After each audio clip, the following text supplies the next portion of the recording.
Jejak karir Warren Buffett, rahasia yang membuatnya jadi legenda. Kalian pasti lihat kan berita yang lagi rame di mana-mana.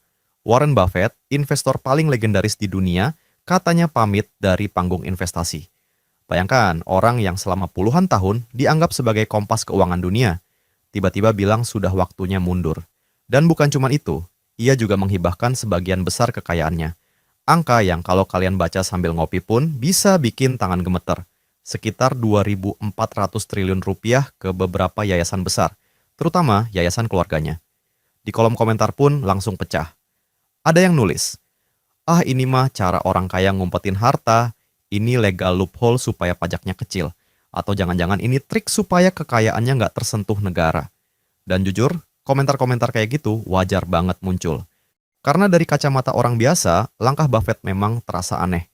Secara logika, orang kaya versi media sosial, semakin kaya seseorang semakin dia bakal mempertahankan hartanya, cari cara buat perbanyak aset, dan jaga warisannya tetap utuh sampai ke cucu cicitnya. Tapi Warren Buffett justru melakukan kebalikannya. Dia mundur, dia menghibahkan, dia merelakan sesuatu yang orang lain perjuangkan mati-matian seumur hidup. Pertanyaannya kenapa? Kenapa orang yang hidupnya dibangun dari kecintaan pada investasi tiba-tiba memilih berhenti? Kenapa orang sekaya itu rela melempar harta yang nilainya bahkan negara pun belum tentu sanggup mengelolanya? Dan yang paling membingungkan, kenapa dia melakukan sesuatu yang bertentangan dengan pola pikir orang kaya yang sering kalian lihat di konten-konten motivasi? Jawabannya nggak sesederhana biar hemat pajak, dan nggak sesederhana ini trik orang kaya. Untuk ngerti alasan dibalik semua keputusan itu, kalian harus melihat perjalanan hidupnya dari awal, bukan dari 2024, bukan dari 2010, tapi dari masa mudanya. Dari saat dia masih anak kecil yang obsesinya bukan uang, tapi cara kerja uang. Dari fase ketika dia belum jadi siapa-siapa, sampai akhirnya dia berubah jadi legenda. Karena keputusan Buffett hari ini bukan suatu keputusan impulsif, itu adalah puncak dari perjalanan panjang selama hampir 1 abad. Dan kalau kalian memahami perjalanan itu, kalian bakal ngerti satu hal penting, bahwa semua keputusan di akhir hidupnya sebenarnya sudah ditulis sejak awal dia mulai membangun kekayaan. Kalian tahu apa yang paling menarik dari Warren Buffett? Bukan karena dia salah satu orang terkaya di dunia, bukan karena dia punya kerajaan investasi yang nilainya ratusan miliar dolar, tapi karena pola hidupnya sudah kelihatan sejak dia masih bocah, dan sampai hari ini polanya nggak berubah. Dan justru itu yang bikin dia jadi legenda. Bayangin ada anak SMA biasa, terus bandingin sama Warren Buffett muda yang dibanding nongkrong, dia malah membaca 500 sampai 1.000 halaman setiap hari. Bukan bacaan ringan, bukan novel, bukan komik, tapi laporan keuangan, buku bisnis, sejarah perusahaan, dan jurnal tentang pasar modal. Dia bukan cuma rajin, dia obsesif. Dan inilah momen yang sering dilewatin orang, bahwa kekayaan Buffett itu bukan dimulai dari uang, tapi dimulai dari obsesi memahami dunia. Ini bukan romantisasi. Kalau kalian lihat perjalanan hidup banyak orang besar, entah itu atlet, seniman, ilmuwan, atau founder besar, mereka punya satu kesamaan, yaitu obsesi yang dimulai sebelum ada hasil apapun. Sejak remaja, Buffett sudah punya filosofi hidup yang bertentangan dengan budaya instan zaman sekarang. Ketika teman-temannya lagi coba untung cepat, Buffett punya prinsip yang sampai sekarang terkenal. Ia lebih suka kaya perlahan, daripada miskin dengan cepat. Dari muda, dia anti spekulasi. Bukan karena dia sok suci, tapi karena dia paham satu hal yang bahkan banyak orang dewasa pun belum sadar. Bahwa kecepatan itu bukan jaminan keberhasilan, tapi stabilitaslah yang menuntun orang sampai tujuan. Dan menariknya, prinsip ini sudah kelihatan dari hal-hal kecil waktu dia remaja. Misalnya cara dia kerja. Pekerjaan pertamanya bukan yang glamor, bukan yang keren, tapi itu membentuk karakter. Kalau kalian lihat orang kaya zaman sekarang, narasinya selalu glamor. Misalnya startup, trading, kripto, atau bisnis yang meledak cepat. Sementara Warren Buffett, dia mulai dari melipat dan mengantar koran setiap pagi, jual permen door to door, jual pinball, dan menaruhnya di barbershop, hingga bikin usaha kecil yang profitnya receh. Tapi justru dari pekerjaan-pekerjaan kecil itu, dia belajar sesuatu yang jauh lebih penting daripada sekadar uang. Yang pertama, disiplin. Ia bangun pagi tiap hari bukan karena mau kaya, tapi karena itu komitmen. Kedua, menghitung risiko. Kalau taruh mesin pinball di tempat yang salah, maka sama dengan rugi. Dia jadi belajar membaca peluang dari pengalaman nyata, lalu menghargai proses. Dari uang receh dia ngerti bahwa kekayaan itu akumulasi kecil-kecil, bukan jackpot besar. Dan disinilah letak bedanya Buffett dengan mayoritas orang. Dia membangun mentalitas sebelum membangun portofolio. Kebanyakan orang selalu kagum pada keputusan investasi Buffett, tapi jarang yang sadar bahwa bertahun-tahun pertama, hidupnya bukan tentang investasi sama sekali. Dia tidak memulai dengan tahu cara memilih saham. Dia memulai dengan kebiasaan, cara berpikir, disiplin mental, rasa ingin tahu yang nggak ada habisnya, dan kemampuan membaca fakta secara objektif, bahkan saat fakta itu nggak nyaman. Itulah fondasi yang membentuk seorang Warren Buffett. Kalau fondasinya salah, maka keputusan finansial apapun di atasnya akan runtuh. Dan inilah alasan kenapa banyak orang gagal kaya. Karena mereka buru-buru ingin punya uang besar, padahal mentalitas mereka masih mental ingin cepat, ingin instan, ingin shortcut. Sementara Buffett malah membalik logika itu. Ketika kalian lihat Warren Buffett sekarang, yang terlihat adalah hasilnya. Portofolio besar, keputusan finansial cemerlang, investasi yang jenius, atau pernyataan yang dikutip di mana-mana. Namun yang bikin dia sampai titik itu bukan cuma uang yang dia punya, tapi karakter yang dia bentuk jauh sebelum uang itu datang. Itulah kenapa dia konsisten selama puluhan tahun, itulah kenapa dia bisa tetap stabil saat orang panik, itulah kenapa dia tetap fokus saat dunia berubah. Karena karakter lebih kuat daripada strategi, karakter lebih tahan lama daripada hoki, karakter lebih menentukan masa depan daripada modal awal. Kalau kalian perhatikan perjalanan hidup Warren Buffett dari remaja sampai sekarang, ada satu pola yang selalu muncul. Pola yang nggak pernah berubah, pola yang jadi fondasi seluruh keputusan yang dia ambil bahkan sampai hari ini, ketika berita Buffett pamit viral di mana-mana. Pola itu sederhana, tapi hampir semua orang gagal melakukannya. Bahwa kaya bukan soal hoki, tapi soal konsistensi pada satu prinsip, dan diulang selama puluhan tahun tanpa tergoda jalur cepat. Itu saja. Tapi di balik kesederhanaannya, prinsip ini memang jadi sesuatu yang hampir mustahil dilakukan oleh kebanyakan manusia modern. Prinsip yang sama, tapi muncul di semua fase hidupnya. Kalau kita pecah satu persatu polanya, yang pertama itu ada value investing, yaitu memilih yang bernilai bukan yang heboh. Dari awal karirnya, Buffett nggak pernah tertarik pada saham yang lagi hype. Buat dia hype itu kebisingan, dan kebisingan membuat manusia impulsif. Dia selalu memilih hal-hal yang underpriced, yang secara fundamental kuat, tapi nggak dilihat orang. Kenapa? Karena prinsip hidupnya bilang, keputusan terbaik itu lahir dari kesabaran, bukan dari FOMO. Ini bukan teknik, ini pola pikir, ini karakter. Kedua, hidup sederhana, bukan karena pelit, tapi karena ego rendah. Orang kaya biasanya naik tingkat gaya hidup, sementara Buffett, dia tetap tinggal di rumah yang sama selama lebih dari 50 tahun. Nyetir mobil biasa, makan di restoran cepat saji. Kenapa? Karena hidup sederhana bukan soal hemat, tapi soal tidak membiarkan ego mengendalikan hidup. Dan sekali lagi, ini nyambung ke prinsip besarnya, bahwa kalau ego naik, konsistensi hilang. Kalau konsistensi hilang, proses jangka panjang runtuh. Warren Buffett ngerti itu sejak awal. Ketiga, fokus jangka panjang. Bukan mencari uang cepat, tapi mencari hasil yang pasti. Ini bukan sekadar jargon investasi, ini cara dia memandang segala hal. Saat semua orang ingin hasil dalam 1 tahun, Buffett berpikir 30 tahun ke depan. Kenapa? Karena dia tahu hukum hidup yang sederhana, bahwa yang lambat tapi stabil selalu menang dari yang cepat tapi goyah. Dan menariknya, pendekatan jangka panjang ini bukan muncul dari teori finansial, tapi dari karakter yang sabar, rendah ego, dan konsisten pada satu prinsip. Keempat, anti spekulasi. Bukan karena takut rugi, tapi karena takut kehilangan logika. Dia pernah bilang, kalau spekulasi itu membuat orang lupa berpikir, dan itu benar. Saat kita mengejar cuan cepat, otak kita berhenti rasional.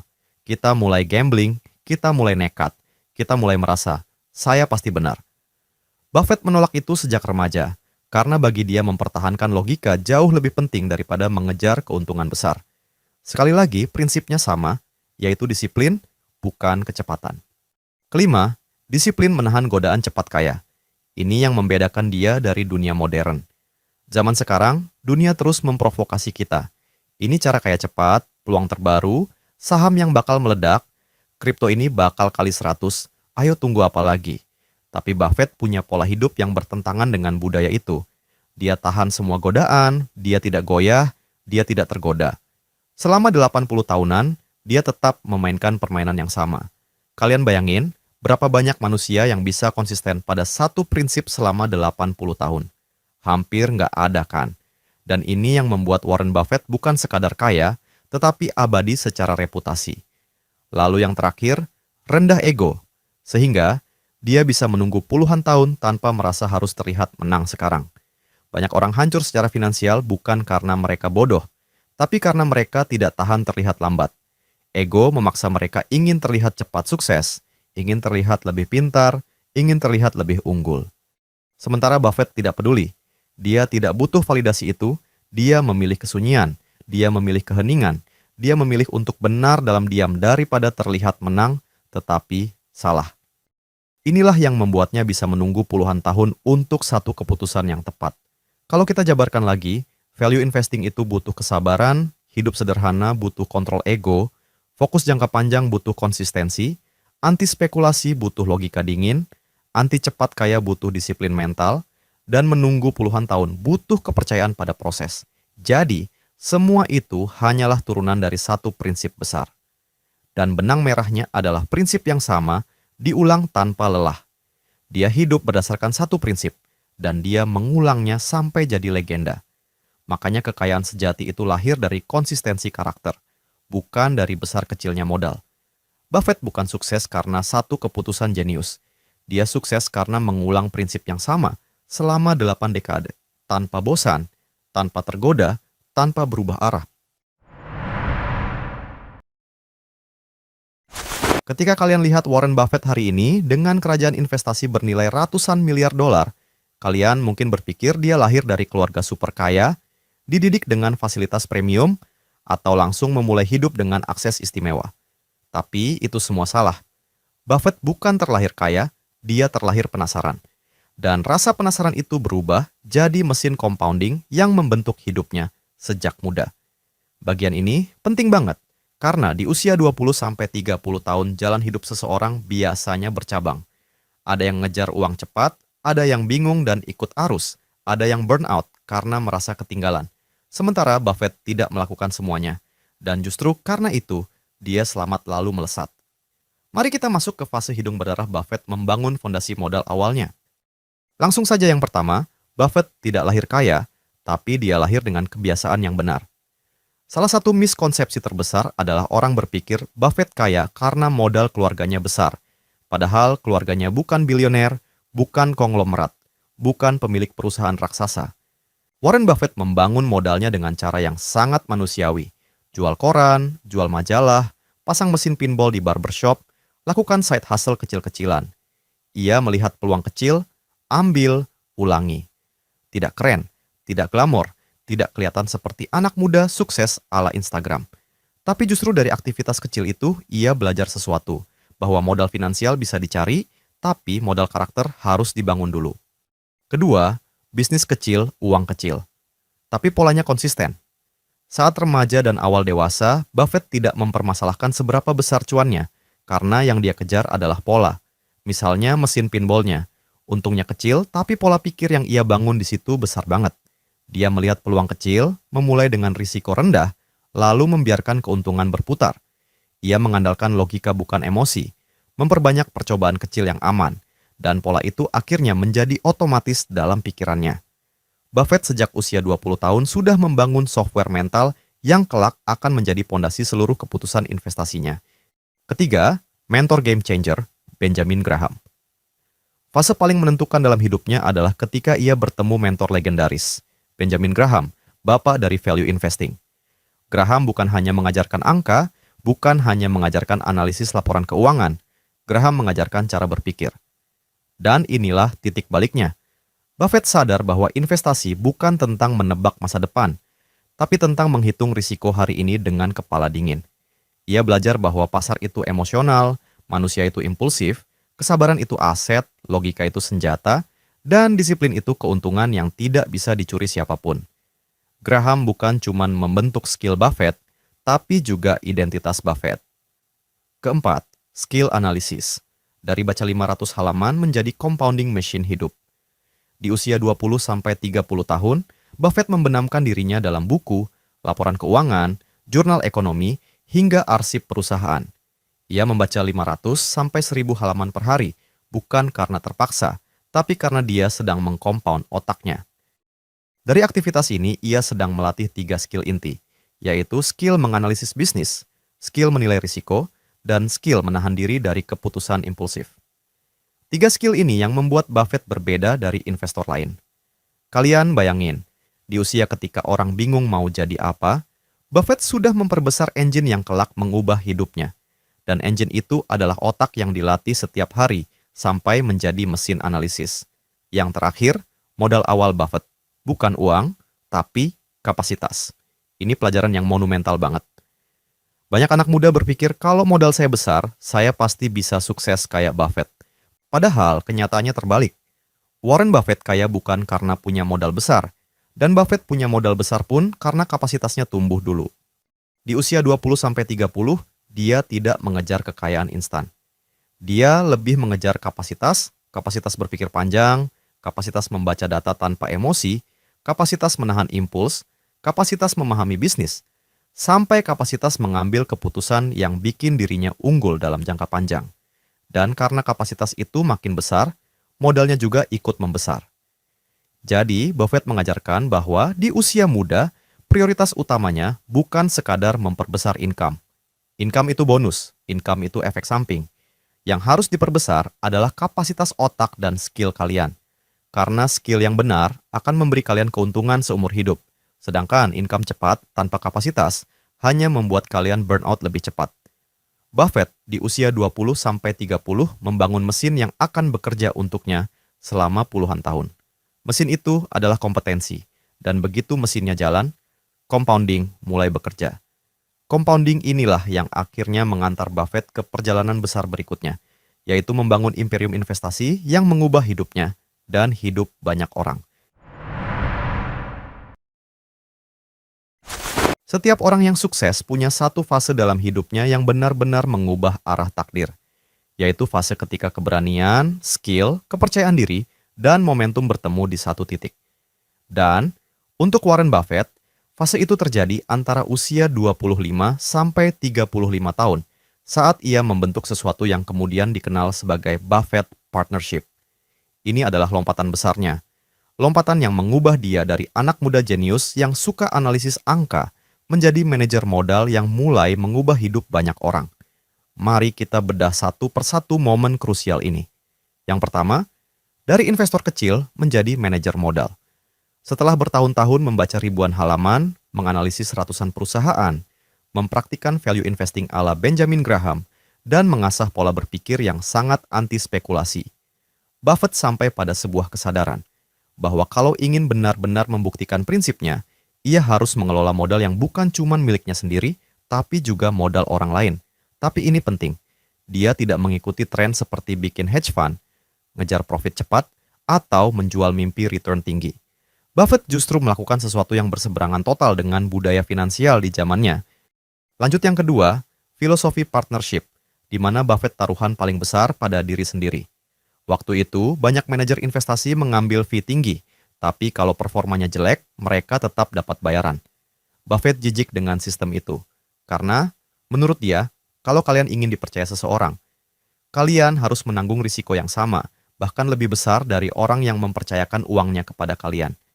Makanya dia membentuk struktur partnership yang radikal. Kalau partnership rugi, Buffett lah yang rugi duluan paling banyak. Kalau partnership untung, para partner tetap yang menerima untung duluan. Warren Buffett cuma dapat bagian jika return melewati target minimum yang disepakati. Dengan kata lain, Buffett hanya dibayar kalau ia benar-benar bawa hasil. Bukan dibayar untuk janji, tapi untuk kinerja. Ini bukan strategi finansial, ini strategi moral. Dan di dunia bisnis, moralitas seperti ini jarang ditemukan, apalagi dari anak muda umur 25 tahun. Ketiga, transparansi brutal sama dengan kepercayaan tak terbendung. Buffett melakukan satu hal yang membedakan dirinya dari semua investor generasi itu. Ia brutal dalam transparansi. Setiap tahun, setiap keputusan, setiap risiko, setiap alasan, setiap angka, semuanya ia jelaskan dalam laporan ke para partnernya dengan bahasa yang jujur, sederhana, dan tanpa basa-basi. Tidak ada marketing, tidak ada bumbu, tidak ada janji manis. Bahkan kadang ia menulis, "Jika kalian tidak siap melihat investasi kita turun 40%, kalian sebaiknya keluar dari partnership." Ini bukan gaya menggait investor, ini gaya menyaring investor yang salah. Dan inilah pelajaran besarnya, bahwa kepercayaan dibangun bukan dengan kata-kata positif, tetapi dengan kejujuran yang orang lain takut mengucapkannya. Dari sinilah modal partnership Buffett tumbuh. Bukan karena orang terpikat returnnya, tapi karena orang percaya pada manusianya. Keempat, menolak tren, menolak godaan, dan fokus pada logika. Ini bagian yang membuat Buffett makin ikonik. Ketika orang lain ngejar saham-saham hot, ikut spekulasi pasar, mengejar return cepat, bermain di sektor yang hype, Buffett justru tidak ikut arus. Ia hanya melakukan satu hal, yaitu membeli bisnis bagus yang harganya terlalu murah. Tidak peduli kalau semua orang bilang dia ketinggalan, kurang agresif, atau nggak modern. Karena tujuan Buffett bukan keren di depan publik, tapi menang dalam jangka panjang. Dan pendekatan ini akhirnya membuat partnership-nya menang besar dengan cara yang tenang, terkendali, dan konsisten. Yang terakhir, dari partnership menjadi legenda. Nah, kenapa fase ini disebut The Great Leap? Karena disinilah Buffett membuktikan bahwa integritas itu compounding, reputasi itu compounding, kedisiplinan itu compounding, kepercayaan itu compounding, dan kemampuan berpikir jernih itu juga compounding. Partnership inilah yang menjadi pondasi lahirnya Berkshire Hathaway di kemudian hari. Tanpa fase ini, tidak akan ada Buffett yang kita kenal sekarang. Jadi, yang bisa kalian ambil dari fase ini bukan teori investasi, bukan cara pilih saham, bukan rumus kaya cepat, tapi sesuatu yang jauh lebih fundamental, bahwa karir kalian akan naik sangat cepat kalau kalian fokus membangun value, bukan menjual janji. Warren Buffett tidak menjual mimpi. Dia menjual kompetensi, dia menjual transparansi, dia menjual integritas. Dan dunia membalas itu dengan kepercayaan, modal paling mahal di dunia profesional. Kalau fase sebelumnya adalah tempat Buffett membangun kapasitas dan kepercayaan lewat partnership, maka fase Berkshire adalah tempat dia mengubah kepercayaan itu menjadi sebuah mesin besar. Sebuah holding company yang kerjaannya bukan sekadar ambil untung cepat, tapi membeli dan memelihara bisnis yang menghasilkan arus kas nyata, dekade demi dekade. Disinilah banyak orang salah paham besar tentang Buffett. Mereka kira dia jenius karena pick saham satu-satu yang selalu meledak. Padahal, kenyataannya jauh lebih sederhana dan jauh lebih elegan. Seperti ketika ia beli Berkshire, sebuah perusahaan tekstil yang gagal. Alasan Buffett membeli saham Berkshire bukan karena dia cinta tekstil, tapi karena dia melihat kesempatan kapital. Berkshire waktu itu adalah perusahaan yang sedang dalam masalah. Harganya murah, likuiditasnya ada, dan yang penting ada peluang bagi seseorang yang pintar mengalokasikan modal untuk mengubahnya menjadi sesuatu yang lain. Buffett beli bukan untuk menyelamatkan industri tekstil, Buffett beli karena ia bisa menyulap perusahaan yang relatif murah itu menjadi wadah investasi. Tempat di mana keuntungan dari berbagai perusahaan yang ia beli bisa ditampung, dikelola, dan diinvestasikan ulang. Intinya, Berkshire bukan akhir, tapi kendaraan. Dan kendaraan itu ia gunakan untuk strategi yang lebih besar, seperti membeli bisnis-bisnis dengan kualitas tinggi dan membiarkan mereka tumbuh sambil menahan godaan untuk trading frekuen. Dan cara Buffett mengubah Berkshire adalah pelajaran manajemen modal nyata. Kalau mau kita bedah satu persatu, poin yang pertama adalah ubah mindset kepemilikan. Alih-alih memperlakukan saham sebagai tiket spekulatif, Warren Buffett memperlakukan Berkshire sebagai pemilik bisnis. Jadi fokusnya bukan harga saham besok, tapi kinerja bisnis selama 10 sampai 20 tahun ke depan. Kedua, biarkan manajemen lokal tetap beroperasi. Buffett terkenal dengan gaya manajemen yang non-intrusif. Jika perusahaan yang dia beli punya manajemen yang bagus, dia serahkan mereka mengelola, asalkan mereka jujur dan kompeten. Buffett lebih tertarik pada hasil akhir, bukan kontrol mikro. Ketiga, capital allocation sebagai skill utama. Buffett sendiri bilang, kemampuan utama CEO Berkshire adalah kemampuan mengalokasikan modal, di mana menaruh kas, beli perusahaan lain, bayar dividen, dan beli kembali saham. Keputusan-keputusan ini diulang berulang selama era Berkshire, hingga membuat kekayaan berlipat. Yang terakhir, uang mengalir ke sumber yang paling produktif. Dia memilih untuk menaruh modal ke bisnis yang menghasilkan arus kas stabil, karena arus kas stabil sama dengan kebebasan strategi. Hasilnya, dari aset tekstil yang goyah, Buffett membangun sebuah empire investasi, kumpulan bisnis nyata yang tiap tahun menyumbang cash flow yang bisa di-reinvest untuk akumulasi berikutnya. Buffett punya prinsip sederhana tapi tajam dalam memilih bisnis. Kalau diringkas, ada 4 kata kunci yang selalu dia cek. Pertama, moat. Apakah perusahaan punya parit kompetitif yang membuatnya tahan terhadap pesaing? Seperti brand, skala, network effect, atau cost advantage. Lalu, durability. Apakah bisnis ini punya prospek jangka panjang yang stabil? Ketiga, predictable cash flow. Apakah pendapatan dan laba cukup dapat diprediksi agar bisa dihargai rasional? Dan terakhir, quality management.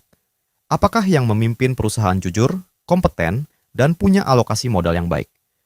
Buffett suka bisnis yang membosankan tapi stabil, asuransi, utilitas, perusahaan konsumer dengan brand kuat, dan sejenisnya. Kenapa? Karena dalam bisnis membosankan itulah kepastian ekonomi berada. Tidak ada volatilitas hype, tidak ada euforia pasar yang memblow up valuasi, tapi ada aliran uang yang konsisten.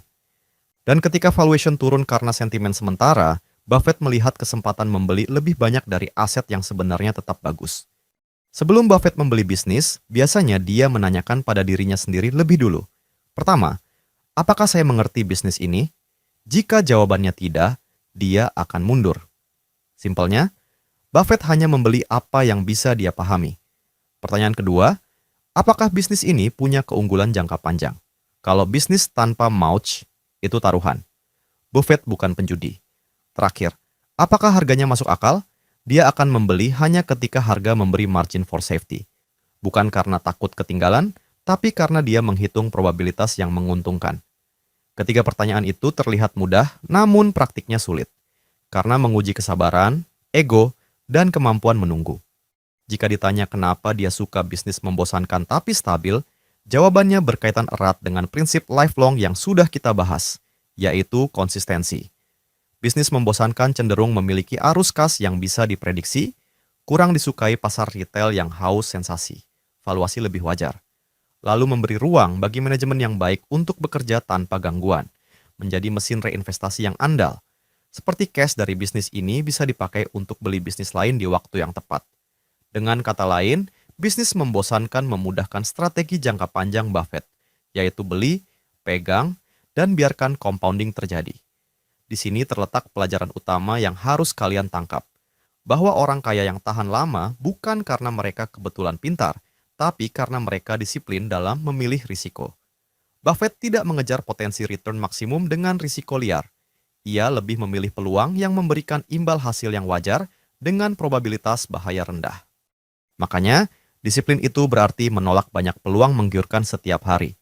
Disiplin itu berarti menerima bahwa 90% peluang pasar akan terlihat menarik, tapi hanya 1-2% yang benar-benar layak dimiliki.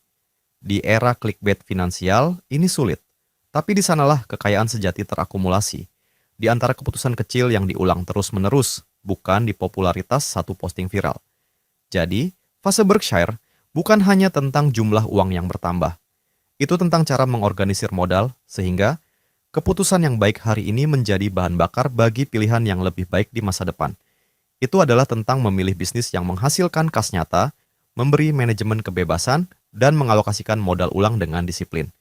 Kalau kalian ingin meniru satu hal dari fase Berkshire, itu bukan tentang meniru portofolionya, tapi meniru cara memilih dan kemampuan menolak kegembiraan sesaat demi kestabilan jangka panjang. Kalau kita ngomongin Warren Buffett, banyak orang cuma fokus sama chart kekayaannya yang naik terus. Tapi sedikit banget yang benar-benar ngerti kenapa grafik itu bisa terus naik, bahkan ketika dunia berkali-kali kayak mau kiamat. Nah, di bagian ini, kita masuk ke inti yang paling jarang dijelaskan, yaitu cara seorang manusia bertahan melewati puluhan krisis global tanpa kehilangan arah. Karena Buffett bukan cuma investor, dia adalah definisi dari mindset anti panik. Contohnya, saat crash 1973, saat semua orang panik Buffett justru menghilang. Bayangin kondisi pasar tahun 70-an itu kayak pasar lagi blackout. Inflasi parah, resesi, suku bunga naik kayak roket. Banyak investor senior bangkrut, anak-anak muda yang baru masuk pasar pada kabur. Tapi, apa yang Buffett lakukan? Dia bukan cari tips saham, bukan ikut kabar burung, bukan juga nambah transaksi biar kelihatan produktif. Dia justru membaca lebih banyak. Dalam salah satu suratnya dia bilang, di saat orang lain sibuk nambah aktivitas, dia justru memperlambat. Karena buat dia, ketenangan itu bukan pasif, itu strategi. Dia sadar bahwa di masa panik, keputusan impulsif lebih berbahaya daripada pasar itu sendiri. Dan itu jadi fondasi yang bikin dia selamat di krisis-krisis berikutnya. Seperti di akhir 90-an, dunia sudah kayak mabuk teknologi. Semua yang pakai embel-embel.com tiba-tiba valuasinya naik 10 kali lipat. Anak muda kayak keramaian yang nulis status bahwa Buffett sudah ketinggalan zaman. Bahkan ada analis yang terang-terangan bilang Buffett sudah nggak relevan. Tapi Buffett tetap keras kepala. Dia nggak beli apapun yang dia nggak ngerti. Dia pernah ditanya, kenapa nggak masuk saham teknologi? Bukannya itu masa depan. Buffett jawab simple, saya bukan anti teknologi, saya anti membeli sesuatu yang saya nggak paham. Dan akhirnya, .com pecah. Banyak perusahaan hancur jadi debu. Sementara Buffett santai dan aman. Karena ketenangannya bukan soal bakat, itu hasil dari kebiasaan puluhan tahun. Tahan diri, fokus pada logika, bukan sekadar hype. Lalu krisis 2008, saat dunia kolaps, Buffett masih punya ruang untuk menolong. Ini adalah krisis yang bikin bank-bank raksasa tumbang. Orang kaya pun panik, bahkan investor yang sudah survive puluhan tahun ikut goyah. Tapi berbeda dengan Buffett, saat seluruh dunia kayak kebakaran, dia justru sibuk membeli. Bukan karena dia nekat, tapi karena dia melakukan satu hal yang akhirnya jadi ciri khasnya, yaitu selalu pegang cash. Buffett pernah bilang, cash like oxygen. When you have it, you don't notice it. But when you don't have it, that's the only thing you notice. Buat dia, cash bukan tanda pengecut. Cash itu peluru. Itu amunisi buat menang di saat semua orang menyerah. Makanya di 2008, dia bisa bantu Goldman Sachs, General Electric, dan perusahaan-perusahaan besar lainnya. Bukan karena dia sok pahlawan, tapi karena dia sudah siap dari dulu. Krisis bukan masalah besar buat dia, tapi ketidaksiapanlah bahayanya. Ada banyak pertanyaan tentang kenapa Buffett selalu tenang, dan ini pertanyaan yang banyak orang pikir jawabannya karena dia dewa investasi. Padahal enggak. Buffett tenang karena dia punya prinsip yang lebih kuat daripada rasa takut. Dia percaya hal-hal ini secara ekstrim, bahwa pasar itu jangka pendek gila, tapi jangka panjang rasional. Jadi ngapain ikut histeris? Harga itu apa yang kalian bayar, value itu apa yang kalian dapat. Kalau value-nya tetap, ngapain takut cuman karena harga turun? Dan sabar itu senjata. Buffett percaya orang yang panik itu kayak orang yang kebakaran di gedung besar, padahal apinya baru di dapur. Dan ada satu quote yang mendefinisikan seluruh filosofi hidupnya, yaitu, market is a device for transferring money from the impatient to the patient. Pasar itu cuma tempat di mana orang sabar mengambil uang orang yang nggak sabar. Itu bukan kalimat puitis, itu realita. Dan ini merupakan bagian yang paling relate buat kalian. Karena inilah yang membuat Buffett bertahan selama 80 tahun lebih di dunia investasi. Bukan karena dia tahu masa depan, bukan karena dia selalu benar, bukan karena dia lahir kaya, bukan karena dia punya akses rahasia, tapi karena dia tenang ketika orang lain panik. Dan ketenangan itu bukan karakter lahir. Itu latihan. Itu hasil dari ratusan ribu halaman yang dia baca, dari puluhan tahun melawan ego, dari kebiasaan untuk berpikir daripada bereaksi. Kalian nggak perlu jadi Buffett buat bisa punya ketenangan itu, tapi kalau kalian bisa belajar sedikit aja dari caranya menghadapi ketakutan, kalian sudah jauh lebih siap dari 99% orang di luar sana. Ada satu hal yang jarang orang sadar ketika mereka membahas Warren Buffett, bahwa semakin kaya dia semakin sederhana hidupnya. Dan ini bukan gimmick, bukan pencitraan, bukan strategi branding. Ini adalah pola hidup yang konsisten selama lebih dari 60 tahun. Karena ketika kalian sudah hidup cukup lama, kalian akan sadar sesuatu yang orang muda sering lupa. Kalau kaya itu bukan semata-mata soal angka, itu soal kemerdekaan. Buffett bahkan tinggal di rumah yang sama sejak tahun 1958. Rumah biasa, bukan mansion. Tidak ada gerbang besi, tidak ada ballroom. Netizen sering bercanda, ini rumah ketua RT bukan rumah orang terkaya dunia. Tapi disinilah letak mindsetnya, bahwa buat Buffett, rumah itu tempat dia hidup bukan simbol status. Dia beli rumah itu saat masih muda, dan dia merasa itu cukup. Karena ketika hidup sudah penuh, kalian tidak perlu membesarkan rumah. Yang kalian perlu adalah memperbesar kapasitas diri. Mobilnya biasa saja, bahkan lebih biasa dari yang kalian bayangin. Banyak orang berpikir kalau sudah jadi miliarder otomatis harus beli Rolls-Royce, Ferrari, atau Lamborghini. Tapi Buffett, dia pernah pakai Cadillac tua bertahun-tahun dan dia baru ganti mobil kalau sudah benar-benar rusak. Orang nanya kenapa tidak beli supercar, padahal kan bisa beli ratusan. Buffett cuma jawab santai. Untuk apa? Itu nggak membuat saya lebih bahagia. Dan itu bukan kalimat sok bijak. Itu adalah hasil dari puluhan tahun ia memahami bahwa harta yang tidak dipakai hanya jadi beban mental. Warren Buffett tidak punya jam tangan mahal, tidak punya jet pribadi, bahkan ia beli perusahaan jet, tapi dia sendiri jarang pakai. Tidak punya ribuan hektar properti di berbagai negara, tidak punya kombinasi high fashion seharga ratusan juta. Satu-satunya kesenangan mewah yang dia lakukan adalah makan McDonald's, minum Coca-Cola, dan main bridge berjam-jam sama teman-temannya. Di usia di mana orang lain mengejar kesan, Buffett mengejar kebiasaan yang bikin hidupnya ringan. Karena mulai dari usia 70-an ke atas, dia menjalani hidup bukan untuk membuktikan sesuatu, tapi untuk menikmati apa yang sudah dia pilih dari dulu. Dan ini bagian yang paling powerful. Di usia 90-an, Warren Buffett masih bangun pagi, masih baca laporan, masih kerja dari kantor kecilnya yang sama. Bukan karena dia butuh uang, bukan karena dia kejar angka, bukan karena dia takut pensiun, tapi karena dia suka. Buffett pernah bilang, saya menarik ke irama musik saya sendiri. Saya bekerja bukan karena saya harus, tapi karena saya sangat menikmati permainan ini. Buat dia, bekerja itu bukan beban. Itu adalah permainan panjang. Permainan yang mengajarkan sabar, logika, dan cara berpikir. Dan ini pelajaran besarnya. Ketika pekerjaan kalian membuat kalian merasa hidup, itu bukan pekerjaan, itu adalah identitas. Banyak orang di luar sana mengejar kekayaan supaya bisa terlihat kaya. Mereka beli barang yang sebenarnya tidak mereka butuhkan. Mereka kejar validasi, kejar pengakuan, kejar visualisasi kesuksesan. Sementara Buffett beda. Dia sudah sampai ke tahap di mana harta tidak lagi jadi ukuran harga diri. Karena kalau kalian sudah kaya secara internal, kalian nggak perlu membuktikannya lewat eksternal. Dan ini bagian yang paling sering salah dipahami, bahwa orang kaya itu bukan nggak mau hidup mewah.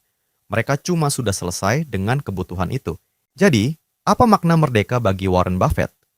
Makna merdeka bagi beliau adalah merdeka dari tekanan sosial, merdeka dari rasa FOMO, merdeka dari ego yang ingin terlihat hebat, merdeka dari ketakutan akan masa depan, merdeka untuk memilih apa yang penting dan apa yang tidak, merdeka untuk bekerja bukan karena harus, tapi karena mau. Kebebasan adalah definisi kekayaan yang sesungguhnya. Bukan sekadar angka di rekening, bukan aset, bukan portofolio, tapi kebebasan untuk mengendalikan hidup sendiri. Itu yang Buffett kejar dari awal, itu yang dia pertahankan sampai tua, dan itu yang membuatnya tetap relevan meski umurnya sudah hampir 1 abad. Kalau kalian perhatikan lagi, semakin tua Warren Buffett, semakin besar uang yang ia lepaskan. Dan momen ketika berita ia pamit dari dunia investasi sambil hibahkan kekayaan dalam jumlah masif, itu membuat banyak orang bertanya-tanya. Kenapa orang sekaya ini justru melepaskan apa yang orang lain mati-matian kejar? Banyak netizen berspekulasi. Inilah cara legal orang kaya ngumpetin harta. Ini strategi perpajakan. Ini trik elitis. Tapi kalau kalian menelusuri pola hidup Warren Buffett dari awal, jawabannya jauh lebih manusiawi. Kita bedah dari pertanyaan pertama, yaitu, kenapa ia hibahkan kekayaan dalam jumlah besar? Di satu titik hidup Buffett sadar bahwa uang tidak punya nilai apapun jika hanya duduk di rekening. Ia pernah bilang, jika kalian kaya dan uang itu hanya berguna untuk kalian sendiri, maka itu uang yang sia-sia. Selama puluhan tahun, kekayaannya tumbuh karena compound effect. Bukan karena ia butuh, tapi karena sistem yang ia bangun bekerja tak berhenti.